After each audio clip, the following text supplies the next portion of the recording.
예수님이 말씀하신 하나님 나라의 세 번째 복은 바로 온유한 자에게 임하는 복입니다. 그래서 오늘 본문 5장 5절에 보면은 이렇게 우리에게 기록하고 있습니다. 온유한 자는 복이 있나니. 자, 우리가 팔복의 이제 세 번째 복을 나누는데요. 성도가 온유함의 복에 이르는 원리는 다음과 같습니다. 자, 우리가 첫 번째 복이 뭐였죠? 심령이 가난한 자가 복이 있다 했습니다. 자, 심령이 가난하다고 하는 건 뭐냐? 세상의 욕심, 세상의 소욕, 이 세상의 모든 그 것들로 우리 가득 찬 이 우리의 영혼이 주님의 안에서 우리가 온전히 비워지면 바로 그곳에 하나님의 나라가 충만하게 임하게 됩니다. 할렐루야. 바로 하나님의 나라가 우리가 충만히 임할 때 우리가 그 하나님의 임재를 우리가 맛보게 되죠. 그 하나님의 임재가 우리 안에 거하게 되면 이제 자신의 심령 가운데 하나님의 뜻에서 벗어난 죄를 볼 때에는 애통하게 됩니다. 그래서 우리가 하나님을 만나는 그 순간에 가장 먼저 일어나는 사건이 뭐냐? 회개죠. 그죠? 하나님이 임재하시니까 그전에는 죄라 여겨지지 않았던 것들이 죄로, 그전에는 부끄럽지 않았던 것들이 너무나 하나님 앞에 부끄러운 것으로 우리 앞에 드러나게 됩니다. 그래서 하나님으로 인한 애통이 흘러나오게 됩니다. 이렇듯 하나님의 뜻에 민감하게 반응하면서 하나님과 깊은 교제 가운데로 들어가면요, 하나님이 내 안에서 계속해서 역사하시면서 나를 정화해 가십니다. 만들어 가시죠. 그래서 갈라디아서 5장 23절에 나타나는 성령의 열매 중에 바로 그 9가지의 하나님으로 인해 나타나는 열매들, 가장 먼저 사랑과 기쁨과 화평과 이렇게 쭉 나오는 그 열매들 가운데 우리가 온유의 사람으로 변화되게 되는 겁니다. 그래서 우리가 온유의 이 사람으로 들어가는 이 과정들이 바로 하나님의 이 팔복의 이 과정 가운데 있는 것입니다. 자, 여기서 이 예수님이 가르치실 때 이 온유한 자가 복이 있다 할 때 이 온유는 이 헬라어로 프라우스라는 말입니다. 이 프라우스라는 말이 여러 가지 뜻이 있는데 그 중에서도 대표적인 뜻이 뭐냐면 여러분 아마 많이 들어봤을 겁니다. 사나운 야생동물을 훈련시켜서 잘 길들인 상태가 바로 프라우스입니다.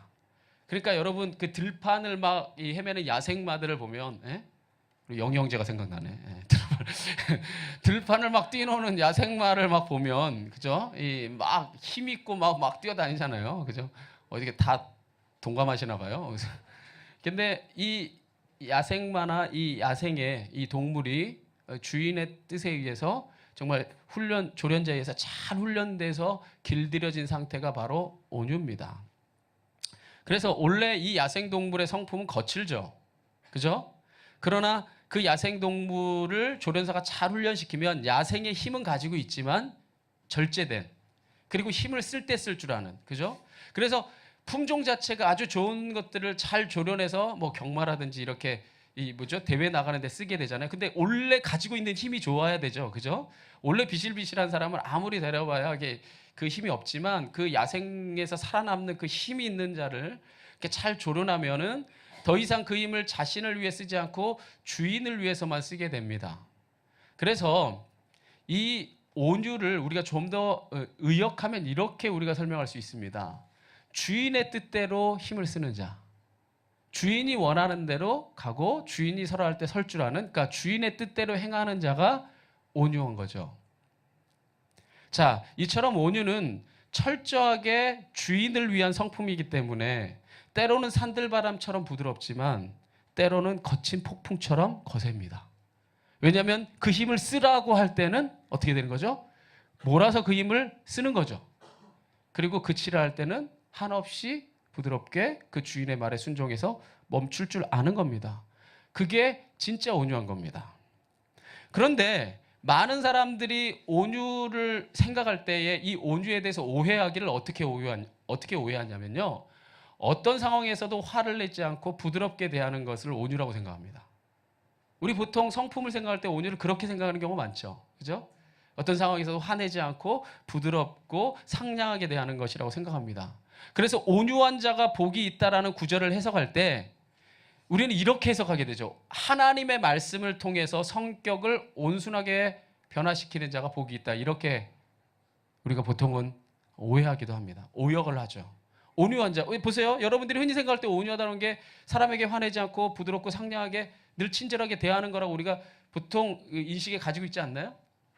그죠? 만약에 그런 인식을 갖고 있게 되면 온유한 자가 복이 있다고 하면은 상냥하고 부드럽게 이 모든 자기의 성격을 하나님 말씀 안에서 고친 자만이 바로 하나님 안에 복이 있다 생각하면 여러분 돌아볼 때 그렇지 않은 성격들 몇 명 딱 보이네.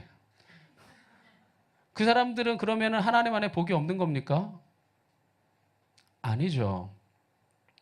만약에 온유가 그런 의미라면 본래부터 성격이 순한 사람이 가장 하나님의 뜻에 합당한 사람이 될 겁니다. 그런데 원래부터 성격이 좀 와일드하고 밝고 진취적이고 이런 사람들은 그러면은 하나님의 뜻에 합당하지 않은 사람이고 자기 성격을 다 쳐서 고쳐서 바꿔야 되는 걸로 그렇게 오해하게 됩니다. 그렇지 않죠? 각자 다양한 성격들이 있기 때문에 그 성격대로 또 쓰임을 받는 겁니다. 온유는 그런 성품이 아닙니다. 여러분 착각하지 마십시오. 이 성도의 온유함을 우리가 성도에게 말하는 이 온유함을 우리가 한마디로 정의한다면 이렇습니다. 심령의 가난함과 그 애통함을 거쳐서 바로 그분의 뜻이라면 무엇이든지 부드럽게 받아들일 수 있는 마음의 상태가 온유입니다. 할렐루야. 그러니까 여러분 기억하세요. 성격이 온순하고 이런 것이 온유한 게 아니라 우리가 하나님 앞에 심령이 가난해져서 하나님의 뜻이 아닌 것에 진짜 애통함이 일어나게 됨으로써 정말 하나님의 뜻이라면 무엇이든지 내가 부드럽게 받아들일 수 있는, 우리가 이런 말 하죠. 좋은 땅, 옥토. 그 옥토와 같은 마음 상태가 바로 온유함입니다. 자, 이처럼 온유가 심령의 가난함과 애통함을 거쳐서 하나님의 뜻이라면 무엇이든지 부드럽게 받아들일 수 있는 마음의 상태라고 한다면 이것을 한마디로 요약하면 이렇게 이야기할 수 있습니다. 바로 하나님의 마음을 품는 게 온유한 자입니다. 할렐루야. 그죠? 하나님의 명령을 그대로 따를 줄 아는 거죠. 우리가 찬양할 때 주님 말씀하시면 내가 나가리라. 주님 뜻이 아니면 내가 멈춰서리라. 그러니까 하나님이 그 마음이 있는 곳에 내 마음이 있는 거고 하나님이 행하라 하시는 곳에 행하는 거고 하나님이 그치라 하는 곳에 그치는 거니까 하나님의 마음을 품는 자가 가장 온유한 자이겠습니다. 그런 맥락에서 보면 예수님은 참 온유한 사람이었습니다. 왜냐하면 예수님은 하나님의 마음을 가장 깊이 헤아리고 그리고 그 뜻을 쫓아 정말 온유함을 이루며 사신 분이기 때문입니다. 보세요. 예수님은 늘 누군가를 대할 때 하나님의 마음으로 대합니다. 그래서 간음하는 중에 잡혀온 여인, 또 사람들이 손가락질하고 미워하던 삭개오, 그리고 사람들에게 버림받는 인생을 살았던 수가성의 우물가 여인, 버리지 않습니다. 다 품어주십니다. 왜? 하나님이 저들을 용납하셨기 때문에, 하나님이 그들을 사랑하시기 때문에. 할렐루야. 바로 예수님은 그들을 한없는 하나님의 사랑으로 품어주시고 새 인생을 살게 하셨습니다. 무엇보다도 예수님의 온유함의 결정체는 바로 십자가이죠. 그죠? 하나님의 뜻입니다. 예수님은 벗어나고 싶었지만 이 잔을 옮겨달라 하고 싶었지만 바로 그 하나님의 뜻이 저 옥토 같은 예수님의 마음에 씨 뿌려짐으로 바로 그 하나님의 뜻을 쫓아 십자가까지 지시는 바로 우리의 구원자가 되셨습니다. 예수님이야말로 참으로 온유한 자이죠. 그런데 여러분 저를 보세요. 예수님의 온유는 거기서 그치지 않습니다. 왜냐하면 연약한 영혼들을 사랑으로 품으신 반면에 하나님의 마음을 품는 거라 했죠. 그죠? 하나님의 뜻을 품는 거라 했습니다. 그래서 그 반면에 자기 의에 빠져서 사람들을 끊임없이 배제하고 차별하고 사람들을 끊임없이 등급을 나누고 무시하고 천국에 합당하지 않은 자라고 정죄했던 바리새인과 서기관들을 향해서는 예수님이 그들이 회개하기를 바라면서 아주 야생마처럼 거칠고 아주 격렬하게 저들을 꾸짖습니다. 그래서 무엇이라고 말합니까? 마태복음 23장 27절에 보면 화 있을진저 외식하는 바깥만 멋지게 보이는 서기관과 바리새인들이여 회칠한 무덤과 같으니 겉으로는 페인트 칠해서 아름다울지 모르나 그 안에는 죽은 사람의 뼈와 모든 더러운 것이 가득하다. 할렐루야. 예수님이 야생마처럼 아주 거칠고 격렬하게 저들을 꾸짖습니다. 왜? 저들이 회개해야 되기 때문에. 또한 예수님은 하나님의 성전을 자신의 이권을 챙기는 강도의 구렬로 만드는 유대 기득권자들을 향해서도 분노를 쏟아내시며 성전을 뒤집어 엎습니다. 그래서 마태복음 21장 12절과 13절에 보면 예수께서 성전에 들어가사 성전 안에서 매매하는 모든 사람들을 내쫓으시며 돈 바꾸는 사람들의 상과 비둘기 파는 사람들의 의자를 둘러 엎으시고 그들에게 이르시되 기록된 바 내 집은 기도하는 집이라 일컬음을 받으리라 하였거늘 너희가 강도의 소굴을 만드는도다 하시도다. 자, 예수님의 이러한 행동은 저들을 구원하기 위한 예수님의 사랑의 다른 모습입니다. 왜냐하면 저들이 이렇게 격렬하게 정말 완벽하게 저들이 깨달을 만큼 꾸짖지 않으면 자신들이 무슨 죄를 저지른지도 모르는 채 이 사망의 길에 멸망의 길로 갈 것이기 때문에 예수님은 저들을 사랑하기 때문에 꾸짖었던 거예요. 저들이 구원받게 하기 위해서 저들을 바로 이처럼 꾸짖었던 겁니다. 그렇기 때문에 성도는 온유함을 모든 상황에 대해서 수동적으로 수용하는 굴종의 의미로 받아들여서는 안 됩니다. 그러면 예수 믿는 사람이 다 힘없는 사람만 남아요. 온유해야 되니까. 온유한 자가 복이 있으니까. 그럼 온유해야 되니까 뭐든지 다 받아들이고 뭐든지 다 순종하고 뭐든지 다 참는 것 아니라는 거죠. 하나님의 마음을 품는 게 온유입니다. 할렐루야. 그러니까 하나님이 기뻐하시고 하나님이 용납하시고 하나님이 용서하는 자들을 향해서는 한없이 약해지세요. 그러나 하나님의 뜻이 아닌 것에 대해서는 정말 야생마처럼 그 힘을 쓰라 하실 때 목숨을 걸고 아니라고 이야기할 수 있는 용기가 있는 게 바로 그게 온유입니다. 그래서 여러분 여기에서 바로 온유와 온순의 차이가 있는 겁니다. 온순은요 성격 자체가 순해서요 불의에 대해서도 아니요라고 이렇게 함부로 말할 줄 모르는 천성적으로 그냥 순한 성품입니다. 절 봐보세요. 여기 그냥 천성적으로 꼭 순하지만 않은 분도 꽤 계시죠? 주로 부부 사이에서 한 명은 온순하면 한 명은 그죠? 주도권을 가진 어디 고개 숙이는 남자분이 있네요. 몇몇 분들이 보여요. 다 여러분 온순한 게 아닙니다. 그러면 여러분 그 여러분의 아내나 여러분의 남편은 다 버림받아 마땅한 자입니까? 아닙니다. 그 성격이 하나님이 주신 거죠. 하나님은 여러분에게 온순한 자가 복이 있다라고 이야기한 게 아닙니다. 온유는요 불의에 대해서는 당당하게 아니오라고 말할 수 있는 하나님의 뜻을 올곧게 일궈가는 마음입니다. 할렐루야. 거칠고 험한 길일지라도 하나님이 가라 하시면 끝까지 갈 수 있는 성품이 사실은 온유입니다. 잘 길들여진 야생마처럼 의로운 길, 즉 하나님의 뜻에 대해서는 한없이 부드럽지만 정말 하나님의 뜻이 아닌 일에 대해서는 거친 몸짓으로 반응할 수 있는 용기, 그런 담대함을 가진 것이 바로 온유함인 겁니다. 그래서 온유한 사람이 있는 곳에는 불의가 없어집니다. 왜냐하면 그 한 사람으로 인해서 주의가 정화되기 때문입니다. 여러분은 과연 그런 사람입니까? 하나님 앞에, 세상 앞에 그러한 온유한 자입니까? 예수님은요 사실 자신을 위해서는 화를 내본 적이 단 한 번도 없습니다. 예수님은. 그는 나사렛 지방, 여러분 나사렛 지방 출신이라는 게 무슨 말이냐면요 별 볼 일 없는 곳에서 태어난 정말 배경 없는 사람이라는 무시하는 말이에요. 예수님을 두고 나사렛 지방 출신이라고 사람들이 비하할 때도 예수님은 화를 낸 적이 한 번도 없습니다. 또 죄인들의 집에서 먹고 잔다고 사람들이 조롱할 때도 흔들림이 없었습니다. 심지어 우리의 죄를 위해서, 우리의 죄를 대속하기 위해서 십자가를 지시고 그 험난한 길을 걸어갈 때에 사람들이 침뱉고 조롱하며 때리고 무시할 때도 예수님이 저들에게 그 어떤 화를 내리지 않으셨고, 심지어 예수님의 옷을 다 발가벗기고 저들이 비웃고 조롱할 때도 예수님은 묵묵히 감내하셨습니다. 그러나 하나님의 시각에서 화를 내야 될 때는 있는 그대로 분노하셨습니다. 그것은 하나님의 뜻이 그분의 그 좋은 땅과 같은 부드러운 마음에 역사하셔서 하나님이 하신 일이에요. 성전을 뒤집어 엎으실 때에, 그때에 그 성전을 뒤집어 엎고 싶은 것은 누구의 마음이에요? 하나님의 마음. 창녀들, 세리들, 연약한 자들, 버림받은 자들, 힘없는 자들이 바로 그곳에 와서 하나님 앞에 기도하고 하나님을 만남으로 저들에게 회복을 주고자 하는 게 하나님의 뜻인데, 그 힘없는 자들, 돈 없는 자들, 먹을 거 없는 자들이 하나님 만나러 오는 그곳에 담을 쌓아놓고 이것을 바치지 않으면 하나님 만나지 못한다. 이것을 네가 하나님께 드리지 못한다면 이 예배당에 들어오지도 못한다.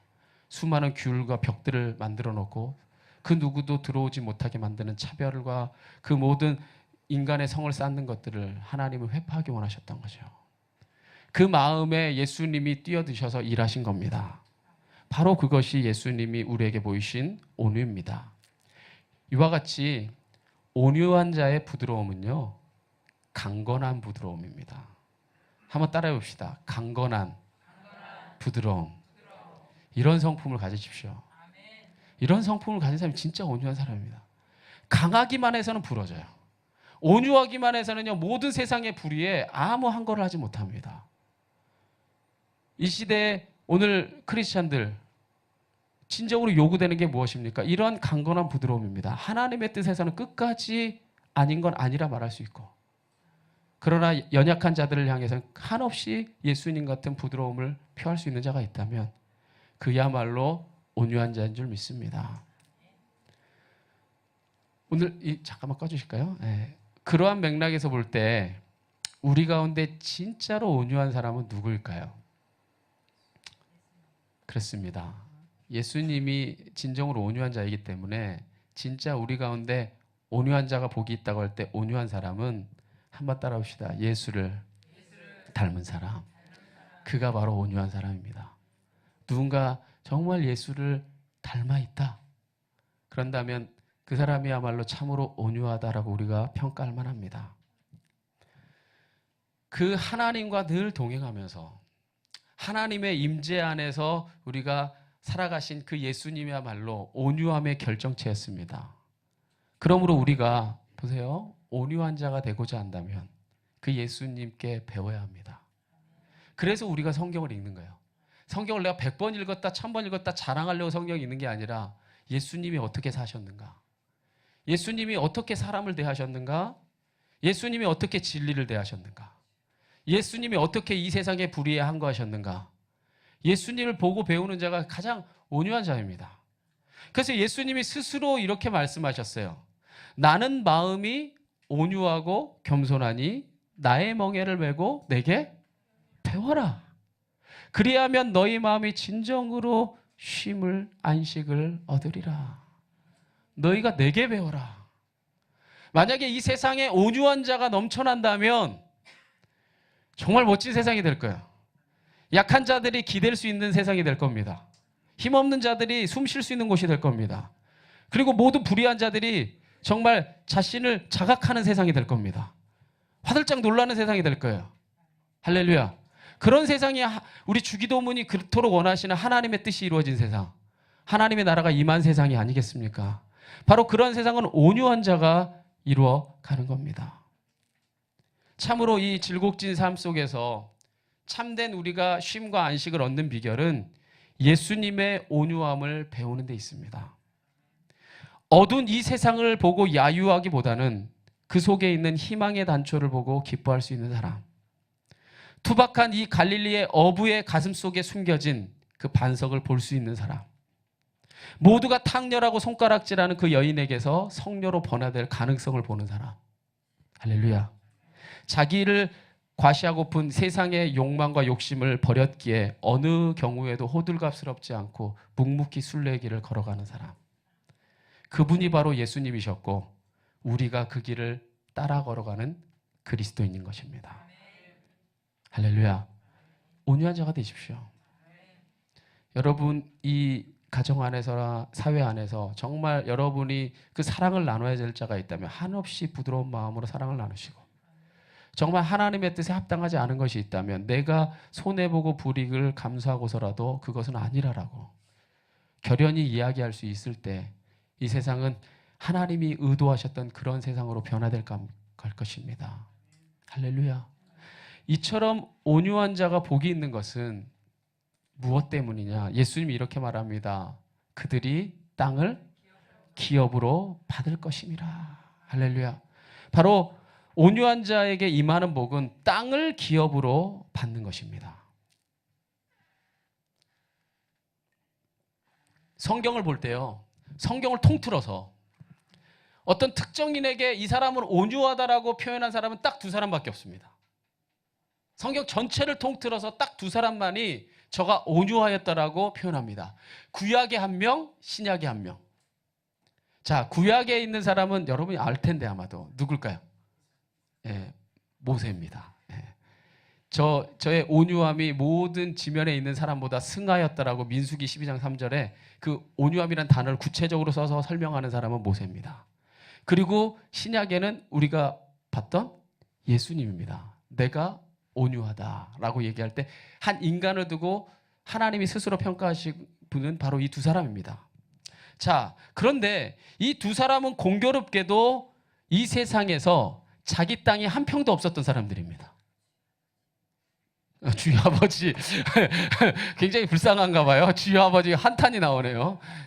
공교롭게도 온유하다라고 평가하고 민수기 12장 3절에 이 모세의 온유함은 지면에 있는 모든 사람보다 승하였다라고 표현하는 이 모세, 그리고 나는 마음이 온유하고 겸손하다고 얘기했던 예수님, 이 두 사람은 우리가 한숨이 나올지 몰라도 이 세상에서 자기 땅이 한 평도 없었던 사람들이에요.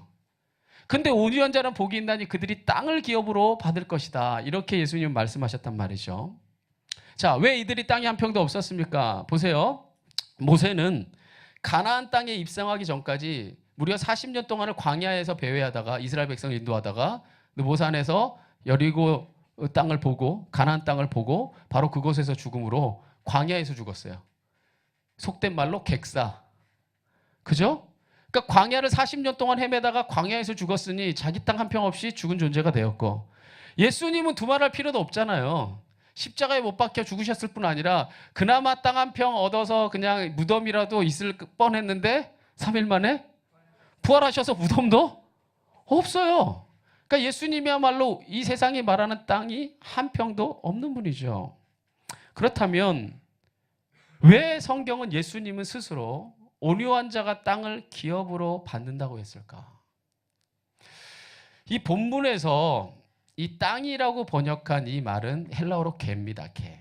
근데 이 땅이라는 말을 사실은 우리가 보통 이 개를 땅으로도 번역하지만 세상으로도 번역합니다.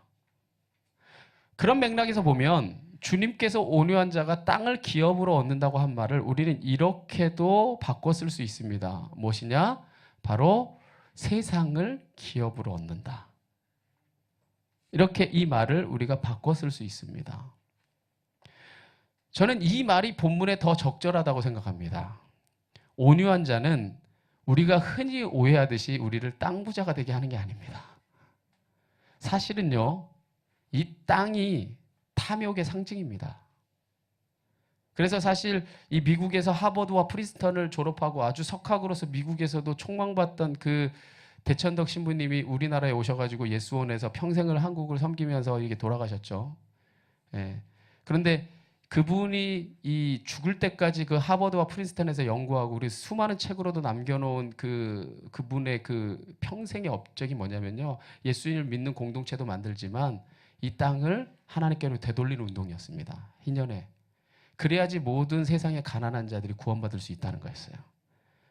근데 이게 우리 안에 있는 욕심만 내려놓으면 불가능하지 않다는 게 이론입니다. 이분의 이론이 그렇게 간단하지 않아요. 굉장히 섬세하고도 철저하게 그 모든 이론들을 토대를 쌓아놓지만 결국 그것을 이루기는 어렵습니다. 왜냐하면 그 정점에 인간의 뭐가 있기 때문에? 욕심이죠. 사실 우리를 하나님은 이 세상은 하나님이 창조하신 거이기 때문에 사실 엄밀히 말하면 하나님 건데 지네들이 지 거라고, 부형의 가치를 너무나 그 가치를 넘어선 가치를 매겨놓고 사람들을 끊임없이 배제하게 되죠. 그런데 이 사실은 우리가 흔히 오해하듯이 땅을 기업으로 온다고 하는 것은 이 세상이 말하는 땅이 아니라 하나님 안에서 온유한 자는 세상이 기리고 세상이 존경하고 세상이 그 권세 앞에 무릎을 꿇게 하신다는 겁니다. 온유한 자에게. 모세를 보십시오. 모세가요, 이스라엘 백성들을 가나안 땅으로 인도할 때 출애굽을 시켜서 그 가나안 이 땅을 향해 가는 여정 가운데서 광야를 헤맬 때 이스라엘 백성들이 하나님을 경험했음에도 불구하고 원망하고 불평하고 끊임없이 다시 애굽으로 돌아가겠다고 하고 막 하나님이 없다고 하고 막 그러니까 하나님이 화가 나셔서 저를 심판하려고 합니다. 그때 누가 말려요? 모세가 말립니다. 모세가 말리면서 하나님 내 생명을 대신 거두어가 주시고 저들을 구원해 달라고 저가 자신의 생명을 걸고 이스라엘 백성을 수차례 지킵니다. 바로 그 모세의 그 온유함을 통해 오늘날까지 모세는요 세상을 얻는 존귀한 자가 됐습니다. 유대인들이 가장 존경하는 인물이 바로 모세이고 우리가 성경에서도 바로 그 모세의 그 모습들을 우리가 뒤쫓아 걸어가면서 모세를 오늘날 우리의 삶의 신앙의 모델로 삼고 있는 줄 믿습니다. 할렐루야. 또한 예수 그리스도께서도 바로 온유한 삶을 사셨죠. 하나님의 뜻을 이루기 위해서. 그래서 십자가에서 정말 자신을 죽기까지 하나님의 뜻을 이루기 위해 예수님은 온유한 삶을 사셨습니다. 예수님이 그런 십자가를 통해 자신의 모든 것을 드렸을 때에 그리스도가 되어서 이 세상을 얻으셨습니다. 그래서 사도 바울은 이것을 무엇이라 기록하고 있냐면 이렇게 기록합니다. 이러므로 하나님이 그를 지극히 높여 모든 이름 위에 뛰어난 이름을 주사 하늘에 있는 자들과 땅에 있는 자들과 땅 아래에 있는 자들로 모든 무릎을 예수의 이름에 여러분이 예배하는 것이 바로 예수의 이름으로 기도하고 예배하는 거죠. 할렐루야. 예수의 이름에 꿇게 하시고 모든 입으로 예수를 그리스도라 주라 시인하여 하나님 아버지께 영광을 돌리게 하셨느니라. 할렐루야. 이것이야말로 진정으로 세상을 기업으로 얻는 자의 모습이 아닙니까? 이 세상을 기업으로 다 얻으신 거예요. 한낱 땅 쪼가리가 아닌 세상을 얻으신 겁니다. 그리스도가 되심으로. 결국 성도는 이 세상의 땅을 목적으로 사는 자가 돼서는 안 됩니다. 제가 다시 한번 말하지만 여기서 말하는 땅은 인간의 욕망의 결정체입니다. 우리의 삶의 목적은요, 온유한 삶에 있어야 됩니다. 그러면 이 세상의 모든 것은 하나님이 더해 주십니다. 할렐루야. 그래야 우리가 세상의 권세까지도 얻게 하십니다. 이 얼마나 존귀한 복입니까? 보세요. 살아있을 때 대단해 보여도 죽은 다음에 욕먹는 인생이 있습니다. 그런 인생 많죠? 세상에 가진 건 되게 많은데 근데 죽은 다음에 욕먹는 인생들 참으로 많습니다. 그리고 앞으로 욕먹을 인생들 줄줄이 기다리고 있습니다. 근데 그 많은 사람들이 세상에 땅을 얻은 자들이라 여겨지는 자들이죠. 하나님 그걸 원하는 게 아닙니다. 세상에서는 비록 초라하고 부족하고 연약한 모습으로 살았을지 몰라도 하나님 나라에서 귀하고 가치 있고 세상이 기리는 죽음이 있습니다. 제가 예전에 예를 들었던 그런 안수현 의사 같은 33살의 그 젊은 나이에 유명을 달리했지만 세상에 있는 많은 사람들이 저를 기리고 지금까지도 10여 년이 지났음에도 불구하고 저의 그 신앙의 발자취를 따르는 자들이 있습니다. 이것이야말로 진정으로 세상에 기업을 얻는 자인 줄 믿습니다. 오늘 성도의 인생이 바로 그런 인생이 되길 바랍니다.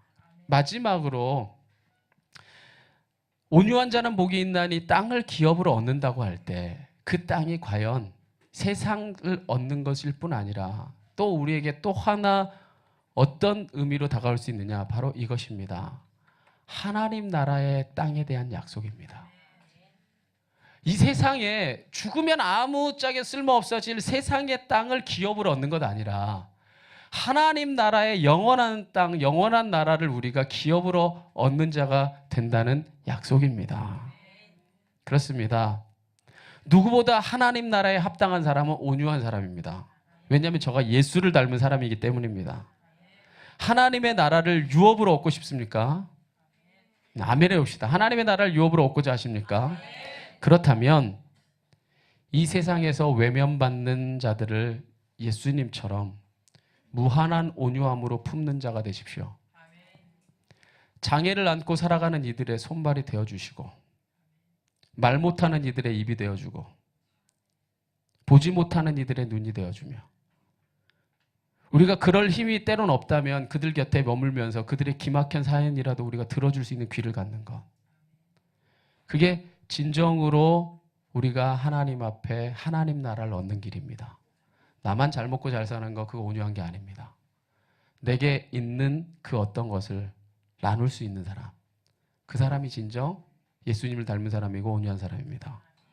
이와 함께 하나님의 뜻이 아닌 일에 대해서는 아니오라고 말할 수 있는 용기를 가지십시오. 오늘날 어쩌면 크리스찬들이 너무나 용기가 없습니다. 정말 하나님의 뜻이 아닌 것은 예수님처럼 목숨을 걸고라도 아니오라고 말할 수 있는 그 용기를 가질 때, 그것이 때론 어렵고 험난한 길일지라도 예수님이 그 길을 가셨기에 주님을 쫓아 살아가는 자라면 기꺼이 자기의 십자가를 지는 마음으로 우리가 그러한 인생을 살아갈 때 우리가 이 세상의 대안이 될 것입니다. 오늘 말씀 정리하겠습니다. 온유한 자는 복이 있습니다. 할렐루야. 그 온유한 자가 누구입니까? 내 기질, 내 성품, 내 능력, 내 어떤 것을 나만을 위해 사용하는 것 아니라 하나님의 뜻에 가장 합당하게 사용할 줄 아는 자로 변화되는 것. 그래서 세상에 소외받고 어려운 이들을 끝없는 사랑으로 품을 수 있는 것. 그리고 이 세상의 모든 부정의와 불의에 대해서 우리가 아니라고 말할 수 있는 용기를 갖는 것. 바로 그러한 주님의 길을 따라 걸어갈 때 이 세상 속에서 여러분이 칭찬받는 인생이 될 겁니다. 할렐루야. 또한 하나님 나라를 기업으로 땅으로 얻는 가장 칭찬과 상급을 받는 인생이 될 것입니다.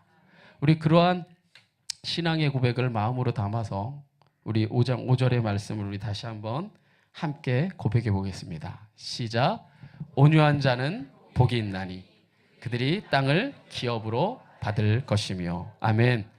우리가 하나님 앞에 이러한 기업을 얻는 자가 되기를 진심으로 축원합니다. 오늘 그 신앙의 고백을 담아서 우리 함께 우리 찬양으로 우리 고백하고 우리 결단의 기도 드리겠습니다.